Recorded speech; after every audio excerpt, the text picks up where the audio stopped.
Jasodanandana Brajachanuranjana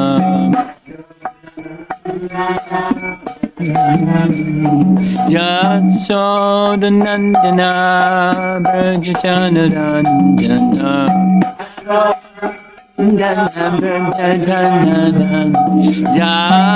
Jamunatira Vanam Chadi Jamunatira Vanam Chadi Jaya Radha Madhava Kunjabi Hari Jaya Radha Madhava Kunjabi Hari Jaya Radha Madhava Kunjabi Hari Jaya Radha Madhava Kunjabi Hari Gopi Jana Balabha Girivardhari Gopi Jana Balabha Girivardhari Gopi Jana Balabha Girivardhari Gopi Jana Balabha Girivardhari Jasodanandana Brajachanuranjana Jasodanandana Brajachanuranjana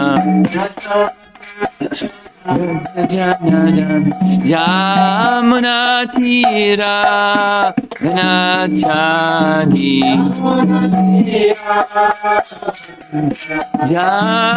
Yamunatira Vanachadi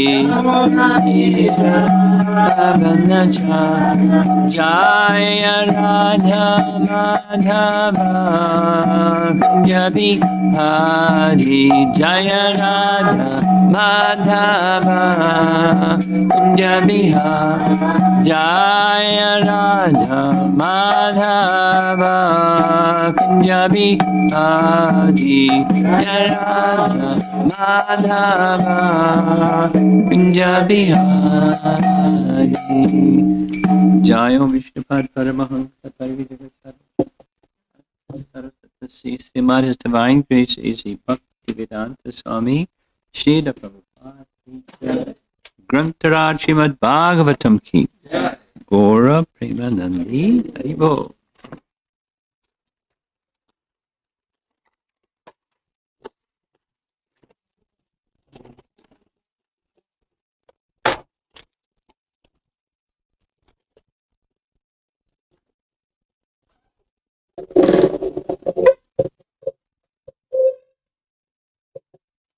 Om Namo Bhagavate Vasudevaya. Om Namo Bhagavate Vasudevaya. Om Namo Bhagavate Vasudevaya.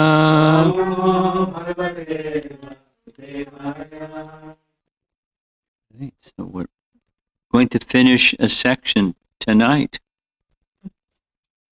Get ready for a new section tomorrow. It's still both the same chapter.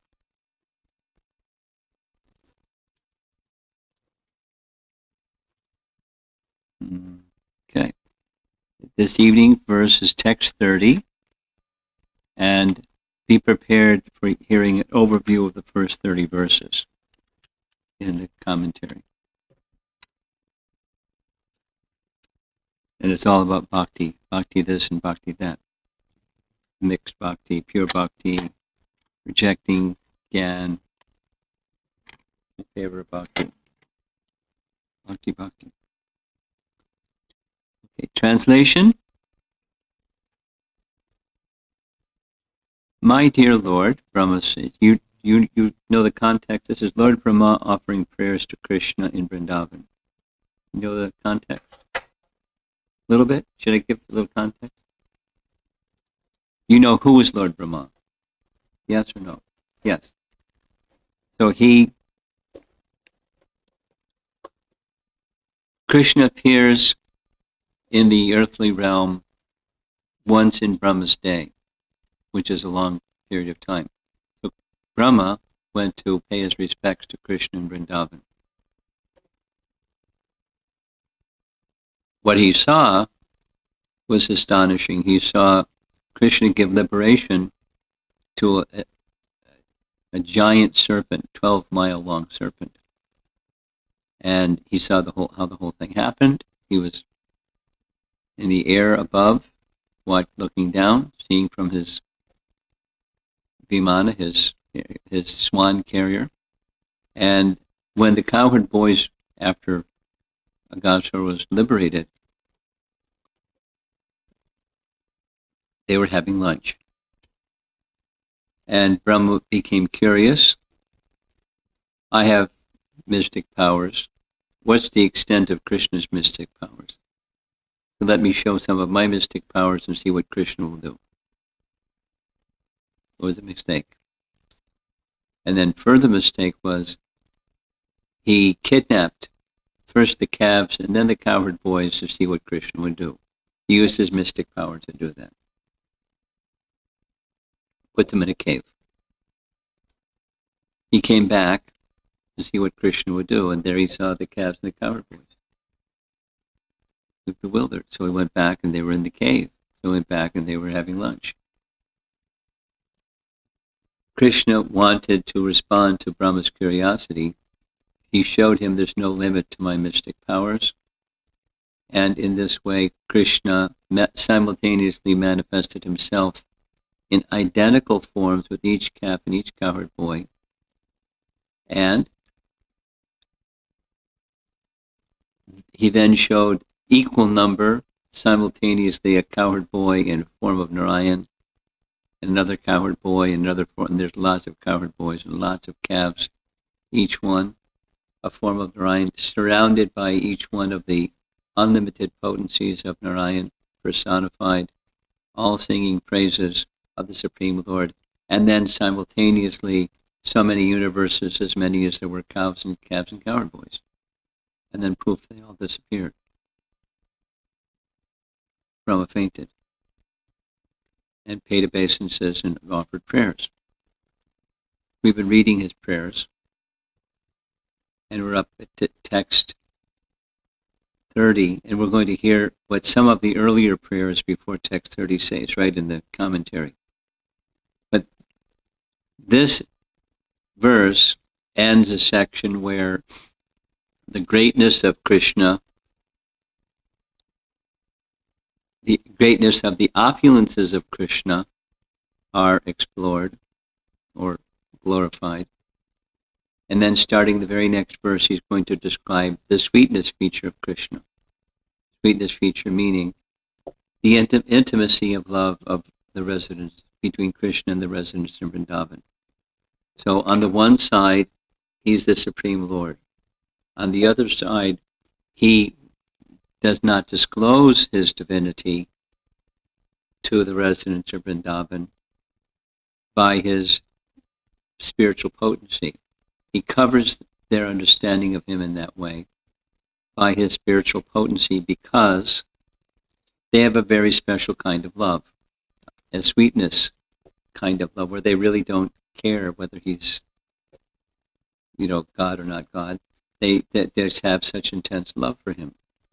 Because they have that love for him, he conceals his majesty or almightiness or unlimited opulences from their consciousness, although he many times displays powers that are not human. But they have some other way of processing what they see or experience, because their love is so strong. So that's another feature of, aside from Almighty, he is all pleasing, all sweet. And that's what the next section is going to describe. So this is the end of the Almighty, or the opulences, in various ways. It's discussed.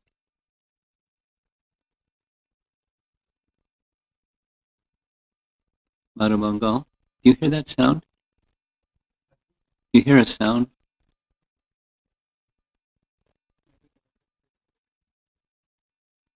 You don't hear the sound. A buzz. That's the refrigerator. A bathroom in the refrigerator in the bathroom. It's a sound from the bathroom. Okay, but it stopped. Okay. Text 30, translation. My dear Lord, I therefore pray to be so fortunate that in this life as Lord Brahma, or in another life, wherever I may take my birth, I may be counted as one of your devotees. I pray that whatever I may be, even among the animal species, I may engage in devotional service to your lotus feet. One of the words in this Sanskrit is nishave. Nishave. It's going to come up a few times in the commentary. Means I may fully engage in service. Nishave. There's another word that comes up several times in the Sanskrit is tirashcham,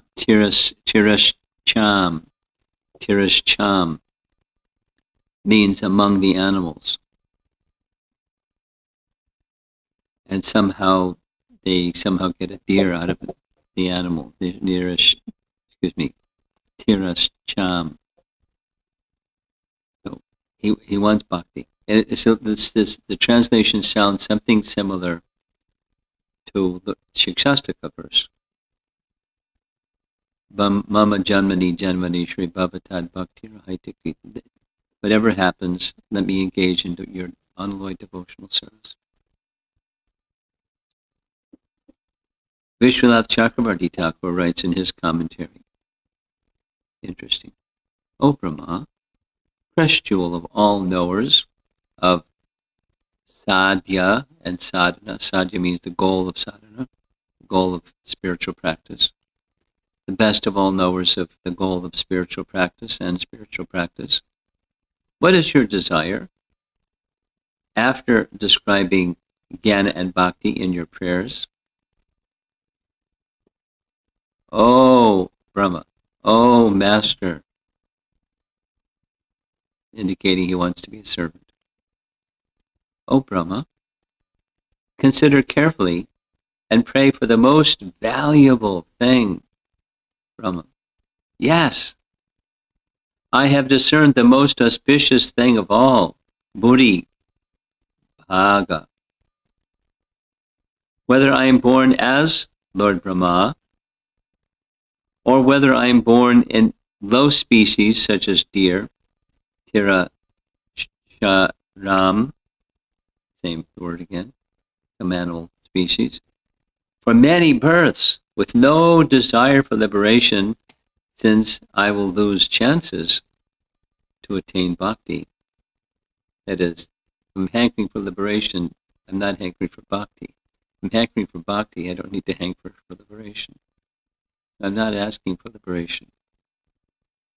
Rather, whatever birth I have, from the highest to lowest, I pray to take birth as one among your followers, whether advanced or neophyte.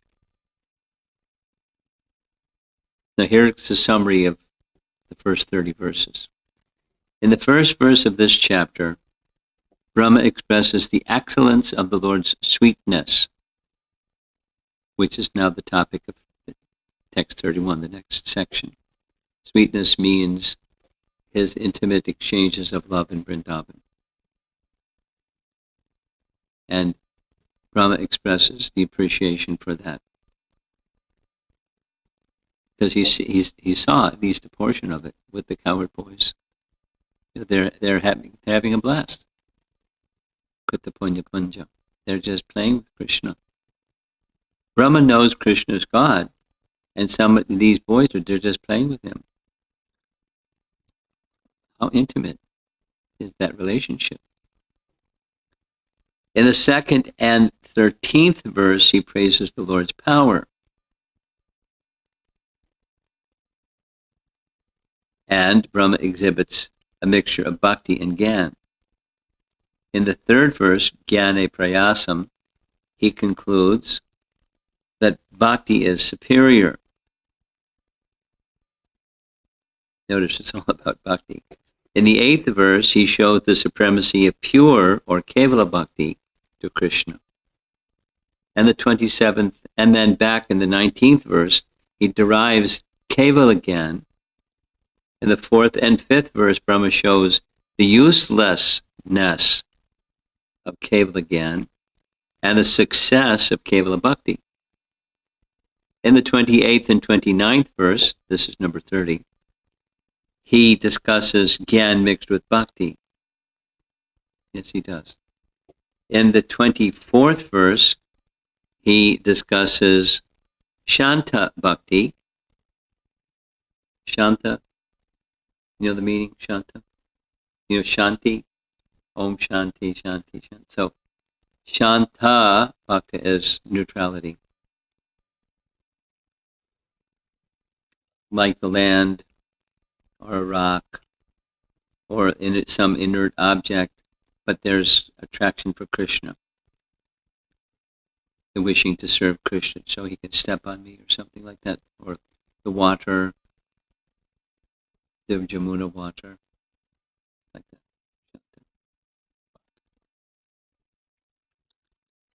And in the 13th verse, he discusses Dasya Bhakti. After this, starting with this verse 31st one, the next verse, Brahma, having fallen in the ocean of Krishna's sweetness, praises the devotees immersed in raga, of parental affection, and other intimate relationships. This is the outline of Brahma's prayers.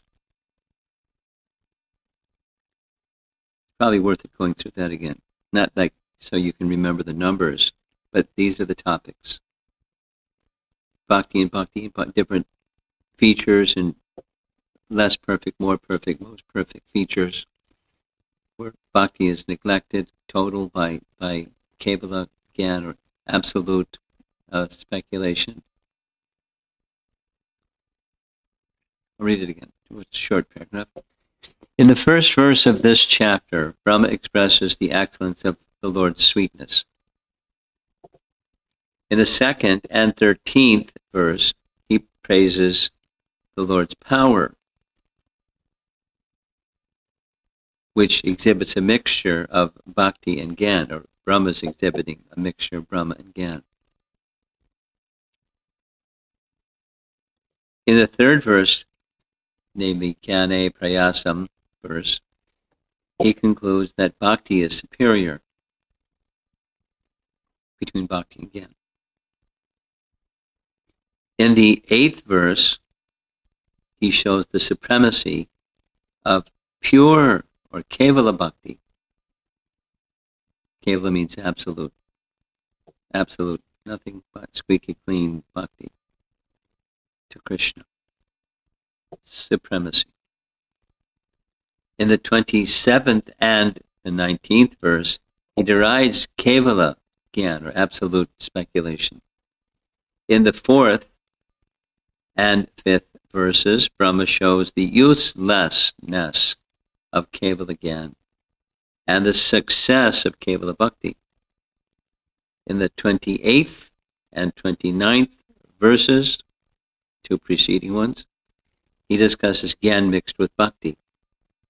In the 24th verse, he discusses Shanta Bhakti, and in the 13th verse, he discusses Dasya Bhakti. After this, from the 31st verse, Brahma, having fallen into the ocean of Krishna's sweetness, praises the devotees immersed in raga, or parental affection, and other intimate relationships. This is the outline of Brahma's prayers. Okay. Jiva Goswami writes, we're going to read two more, Jiva and then Sanatan. Jiva writes, I have received mercy, Brahma says, by which I received knowledge of your powers, by which I have begun worship, by which I have had a direct meeting with you. Remember that sequence? Did you hear the morning class? Let's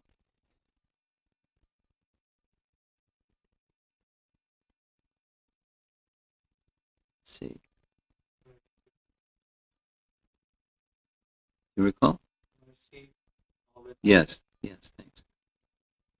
Because from the previous two verses, there was just even with a fragment of mercy, lesha, fragment, speck of mercy, one can understand Krishna. So through mercy comes knowledge. From knowledge comes worship. From worship comes realization. So it's being said again. I have received mercy, by which I received knowledge of your powers, by which I have begun worship, by which I have had a direct meeting with you. This has happened so quickly. Therefore, I pray to you. It should be understood that until the end of the chapter, these prayers are a form of offering respects, ultimately, to the form of Krishna. O Lord, fulfiller of all desires, Nata, Lord, Master, the good fortune of attaining the position of Brahma is not great. But it is a great fortune, Bhuri Bhaga, that one person, namely myself among many, can serve with full dedication, Nisheva, that I can serve with full devotion your lotus feet. I am not eager to be born elsewhere in a dear body, but I desire to be born as a devotee of some sort in Braja. Service in a dear body in Braja consists of licking the dust of the Lord's limbs with affection. He prays for this after seeing such actions. Paragraph. The last verse, I guess that means the last verse of the chapter, and this verse may be taken together. Though some are fortunate to understand your glories by a particle of mercy, that means the previous verse. Though some are fortunate to understand your glories by a particle of mercy, what would happen if full mercy were shown? I could then be some devotee among your many associates. Particles of mercy have a way of expanding. Final, Sanatan Goswami, and it's even shorter. Your mercy results in becoming your servant. Brahma prays to be a servant. O Lord, who fulfills all desires, Nataha. By the fortune of attaining Brahmaloka, there is no great fortune. By taking birth among your devotees, there is the great fortune, Bhuri Bhaga. For me, the eldest son, that is the best placement. I should be born as one among your devotees and serve with full dedication, Nisheve, your lotus feet, being born as Brahma or elsewhere, or in Braja, or elsewhere can simply modify in an animal body, because that's also in the verse. But that is not my interest. I should have bhakti. Or Your mercy should produce service to your devotees. Let me be born as one among your new devotees, Bhavat Jananam, and serve the lotus feet of your associates.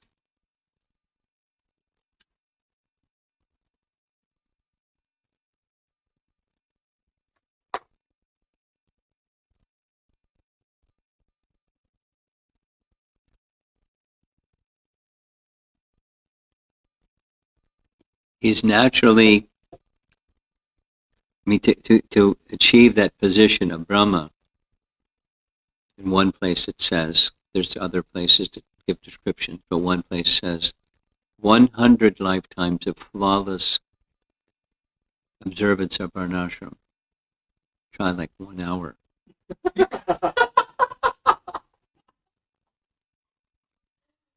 Flawless varnashram dharma. 100 lifetimes. So he's very elevated, dharmically, and to do something like that, to control the mind, control the senses, strong dedication of self to the Supreme Person. He's qualified to receive Vedic knowledge and distribute Vedic knowledge to everyone.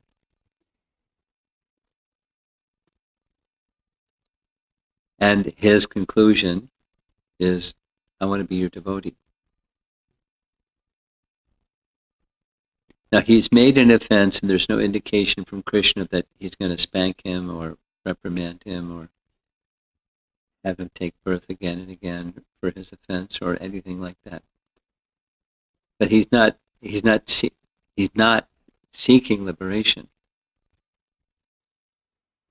He's seeking devotional service. So therefore, he is explicitly, if you wish, if it's your indication to me to take birth here, there, or wherever, my only request is association of your devotees, the opportunity to access devotional service, even if it's in an animal body. That's pretty extreme.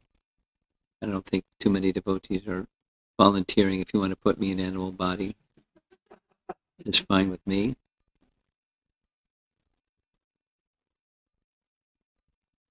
But there are similar prayers by Bhaktivinoda Thakur. Let me be born in whatever the species, even a dog, in the home of a devotee. It's similar to Brahma's prayers. I think it's extracted from Brahma's prayers.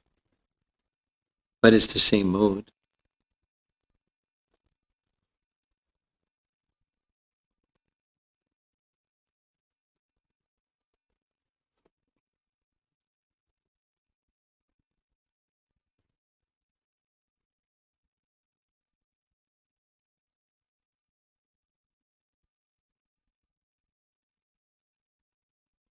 Back to Jiva Goswami's commentary. Although Krishna hasn't said it, he is, reading Krishna's mind, so to speak. Krishna's wanting to ask Brahma, you're such a nice devotee of mine. Ask for anything and it's yours. And he doesn't ask for liberation. Because many people, that's what they want. Liberation. Like, let me out of here. It's really crazy. It's getting crazier all the time. So that liberation aspiration is not Brahma. He is a devotee, and because he is a devotee, he can understand something about Krishna. Those that don't have bhakti can't understand anything about Krishna.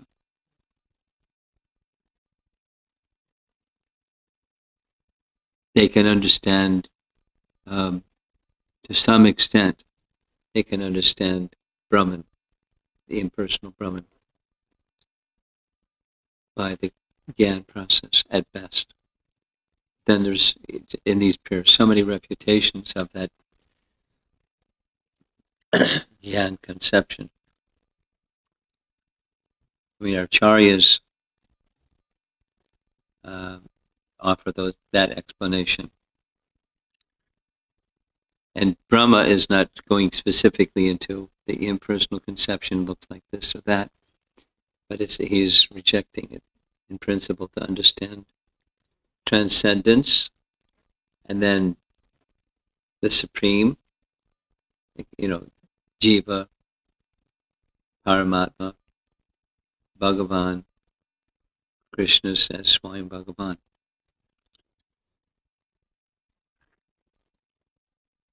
He's not rejecting knowledge, but he's not simply aspiring for knowledge. He's aspiring for bhakti because bhakti gives rise to knowledge. Knowledge of that which is beyond the capacity of mind and senses to reach.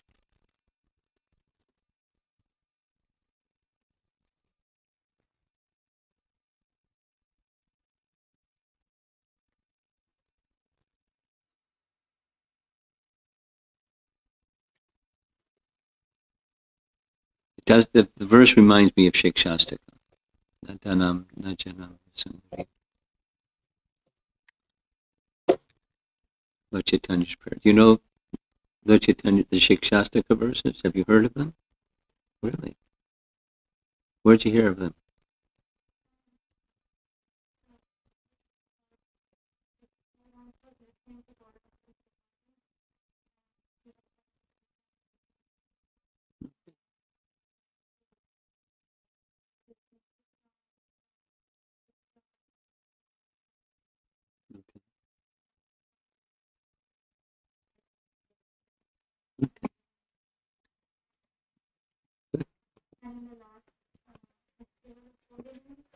Yes.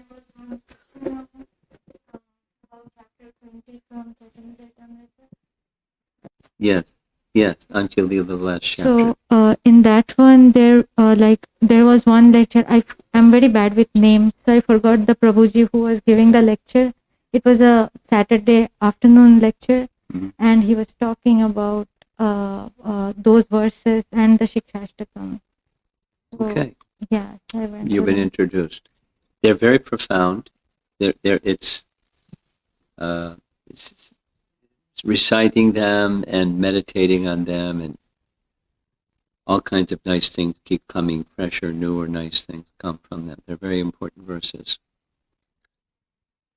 So one of those important verses is Lord Chaitanya praying, I don't want this, I don't want that, I don't want the other thing. I only want your devotional service.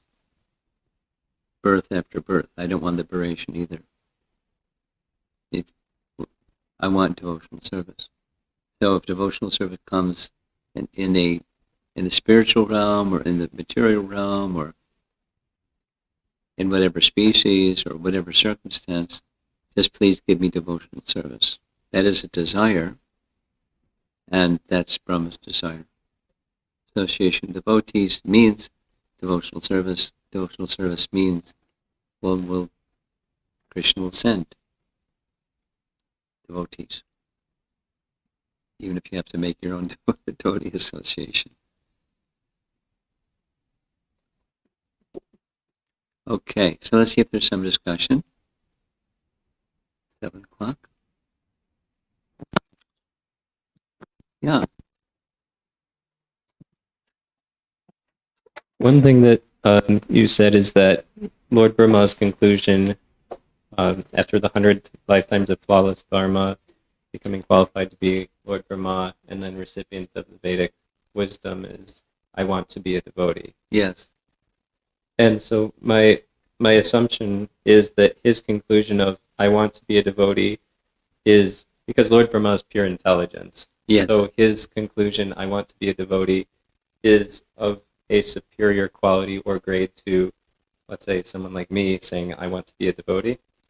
Is that correct? Well, it's less mature, more mature, or the other way around. But it's different in maturity, but it's not different in principle. A seed and a tree that's bearing flowers and fruits and seeds are different stages of the same thing.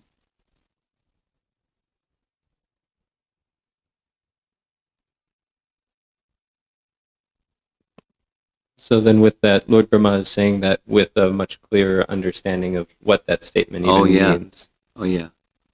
He's already an exalted devotee. He's like very much trusted and empowered devotee, servitor of the Lord. And direct darshan of Krishna in his Braja form, engaging in pastimes with his Braja associates, that's very special. And it's transformational. His bhakti has just took a big quantum jump.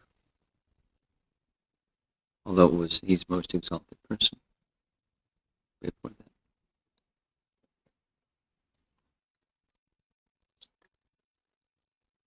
Yeah. Madhabankal.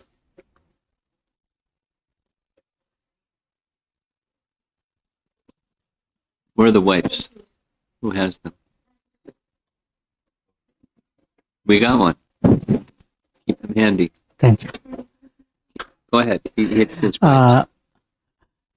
While you were narrating the previous verses covered also, along with explaining Ritaja Mataji, the context of this verse, the background, my thought went to how Lord Brahma appears to be having a sense of security in his relationship with Krishna, that doesn't seem like he's concerned about, oh, I have made this mistake. What's the punishment that's awaiting me, as you have explained? Rather, he is concentrating on whatever may be the outcome. I just want to be your devotee. I'm just thinking out that because on an individual level, there is a conditioned nature, and that conditioned nature permeates the spiritual relationships also. That when there is some mistake or offensive mentality that comes in, the very first thing is to defend or to probably try to avoid the whatever may be the outcome. Yeah, minimize. And my I think wanted to find out or ask you, sometimes the person may not be ready to face the consequence, or feeling maybe it's an awkward thing, or I'm not ready to go through the steps of purification. Mm-hmm. Does Krishna know that a person is not there in that state yet, so the purification stage may be delayed? Well, Krishna knowing is one thing, because he's omniscient. But Krishna's knowing doesn't predicate, okay, we'll have it happen later. He may have it happen sooner, rather than even on schedule. So his omniscience doesn't determine the pace of purification, or the unfolding of the sequences of purification. He may, and he may not. From our side, is it okay to seek that security in the relationship with Krishna, thinking or hoping that let my devotion grow, and based on that strength, hopefully I can deal with the circumstance? Yeah, there's one of so many options. I mean,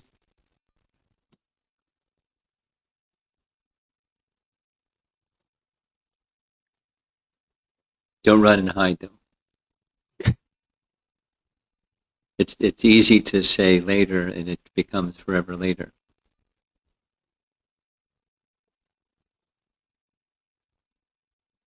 Oh. Shravana Mangala.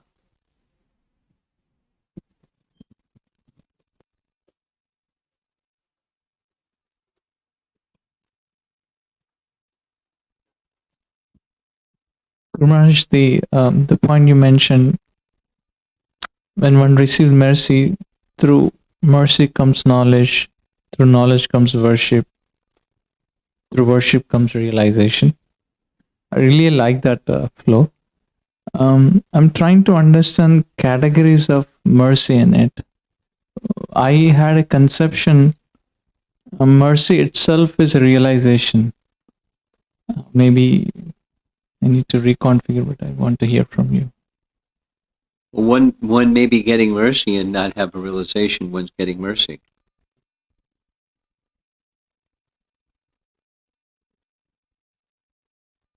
Example.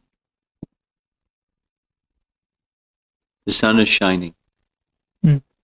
And I may not be conscious of I'm getting mercy because the sun is shining.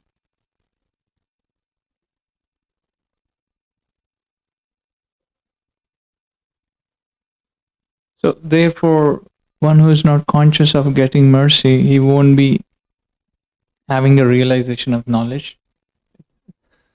Don't make it complicated. Keep it simple. Get eager for mercy.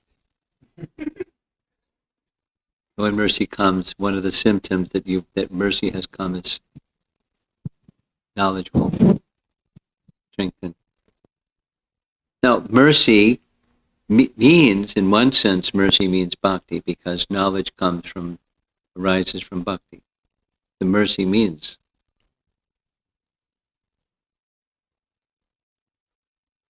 We heard that twice. Attaining the lotus feet in that particular circumstance means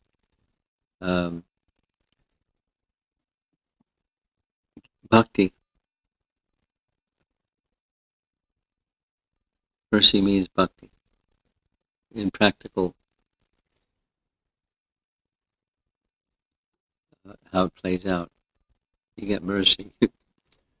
You get now. So bhakti, it comes in the form of worship and then realization. Okay. You have something? No? Okay. Over here.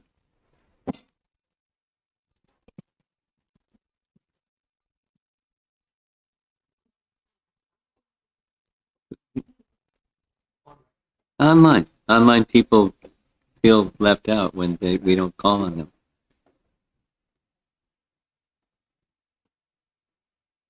Radhika's question. Since there are multiple Lord Brahmas, is it correct to understand that it is this Lord Brahma who is praying to be so fortunate to take his birth as one of Krishna's devotees, who takes his birth as Namacharya Haridas Thakur?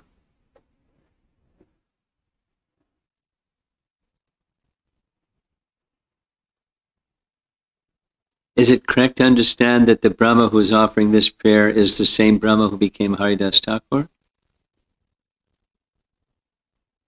That's not known. Maybe, maybe not. If so, this is such a wonderful exhibition of Krishna's reciprocation with a sincere prayer for the intimate relationship Lord Chaitanya shared with Haridas Thakur. Yeah. Is heart melting. Yes.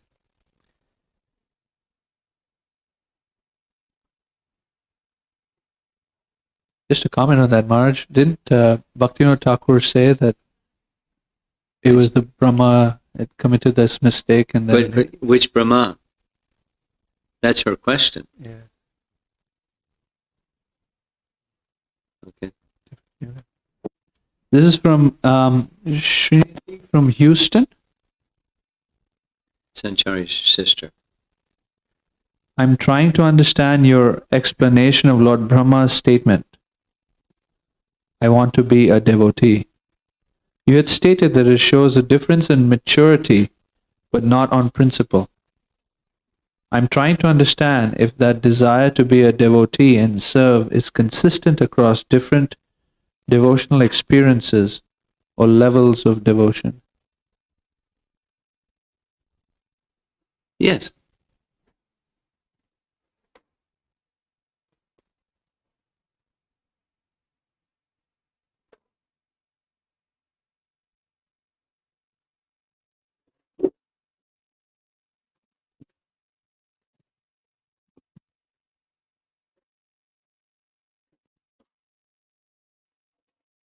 Hare Krishna Maharaj. One question is about Shantaras. About Shantaras. Shantaras. Yeah. Okay. So is it like for non-movable object or something like that? What is the difference with Dasya Ras and Shantaras? Because both them want to serve. It's passive adoration as opposed to active service. The main distinction. In the prayers that we read, there was this explanation. It kind of was repeated several times. Those who are yogis who engage in meditation on Paramatma and have a tinge of bhakti, they may attain this neutrality or shantarasa, shantarati.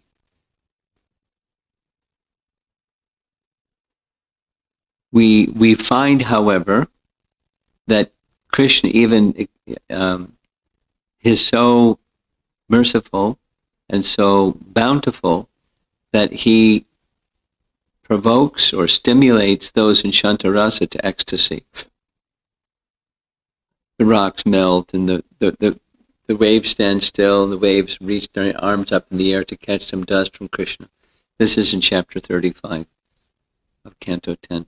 So even those in Shantarasa, they're not doing some service, but they experience ecstasy in Krishna's association. So it's the distinction between Shanta and Dasya is that it's veneration with awe in contrast to being stimulated by actual direct service. Okay? Maharaj, one more thing. Uh, uh, I just want you to introduce me to Shikshashtakam as well. Can you speak something about the prayers? I would like to listen from you. You want to hear about which prayers? Shikshashtakam. Shikshastakam. Yeah. Well, they're lovely prayers. They're very deep and profound. Yeah. Something for a practicing devotee and an intermediate devotee and an advanced devotee, but starting with even the beginning devotee, is Shikshastaka 3. Those 4 points, according to what Lord Chaitanya says and according to subjective experience as well, by these 4 qualities or characteristics of approaching Krishna's holy name: humility, tolerance, offering respect to others, no expectation of what will come back. Those are qualifications for getting a taste in the holy name. Or conversely, if any of them are weak, any of those 4 are weak, then the taste will also be weak or negligible. So the purpose of the practice of bhakti is not to get something, but in a relationship with Krishna, some stimulation of ecstatic love is there. And we want to have that loving feeling get stronger. And the nature of our service be also uninterrupted. So the whole of Shikshastaka, just taking it in a broad sense, the whole of the Shikshastaka is a roadmap to go from where you are today to the highest perfection. That's what Lord Chaitanya's Shikshastaka is. Step by step, it's a GPS to get you to the topmost perfection that a living entity can achieve. It's very elevated. It's very elevated. But it begins quite simply. Yes.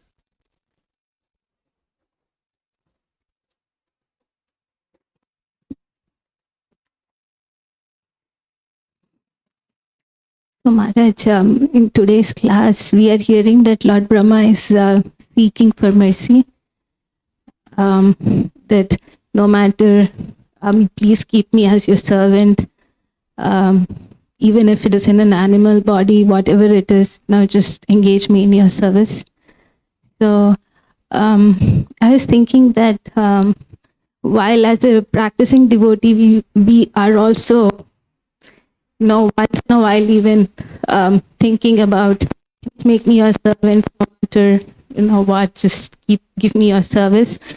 But then there is also this fear of we don't know how the mercy will come, and it seems like I'm not ready for taking any kind of mercy coming from Krishna. So I just wanted to seek your guidance, like how we can be prepared for not give any kind of mercy. Krishna, I'm ready for it. It seems to be It's like gradual. really high. How to prepare is just you don't bite off more than you can chew. You take steps that are in that direction that you can take. Don't pretend, don't imitate. You prematurely take 10 steps and you go back 20 steps. So go step by step in incremental fashion towards what you understand and you feel is right, and you're not, but I know I'm not prepared, so let me go at least one step, like that. So Did that answer your question? yeah. Yeah. So is it okay to tell Krishna that I'm not ready for everything, although I'm asking for mercy, but even I'm not ready for Well, you have a relationship, and he knows before you tell him. But you disclose your heart, sure. But then it's what he does with that is up to him, because he's independent, we're dependent. No, he's not going to.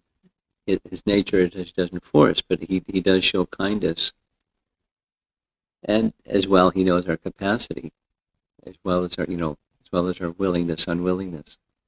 It's something that it's said, and it's something that there's a realization. Krishna will never put one in a challenging situation beyond their capacity to perform. He doesn't give his devotees tests they can't pass. There may have to be some stretch to pass the test, but that's good. Not too much, but some stretch is good. And he knows the limits, the capacity.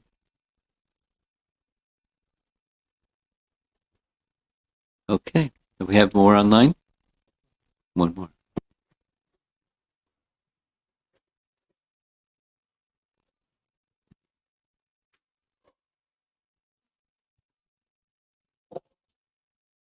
Amar Mataji, what should we practically do to open our heart for seeing and receiving Guru and Krishna's mercy? I heard this question from her a couple of days ago, didn't you? Same question.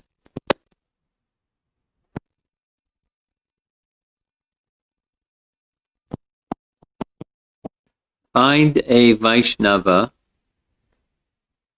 living or within scriptures, or both, that inspire you, and hear about them, remember them, glorify them. In this way, associate with them, and that quality will become your quality. So you want the open heart to receive mercy, then follow the procedure. It's sadhu sangha through sound. Yes? Radhika asks, we see deep repentance being exhibited by Lord Brahma at having offended Lord Krishna. Yeah.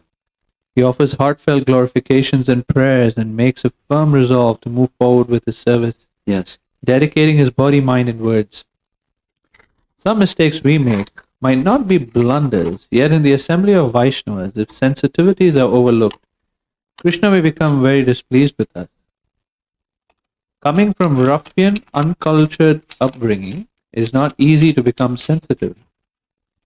Besides addressing ourselves to the Vaishnava, will you please clarify how a Vaishnava aspires for truly heart-based, lasting repentance upon having committed mistakes?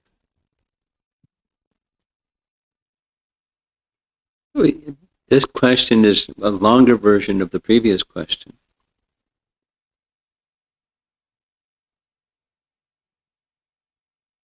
The short answer is purity. Well, the converse, without purity, it won't be long-lasting and genuine. So we strive for purity, with as much sincerity as we can, and avoid complacency. But with the same, association with qualified persons, and then you're in good shape. You'll progress steadily and regularly in that good association. Okay? I just want to make one comment. Okay. The word nisheve, or nisheva, it's Brahma is using the same word in sannyas mantra spoken by Vanti Brahmana, that etam sasthaya paratmanishtam, and it ends with kundang Nishevayava. nishevayava. Yeah.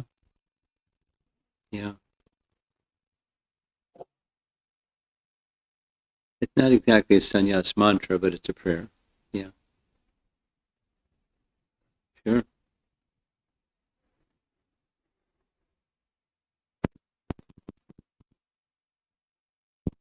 I'm getting a signal. It's time to end. Okay. Thank you very much, Prabhupada.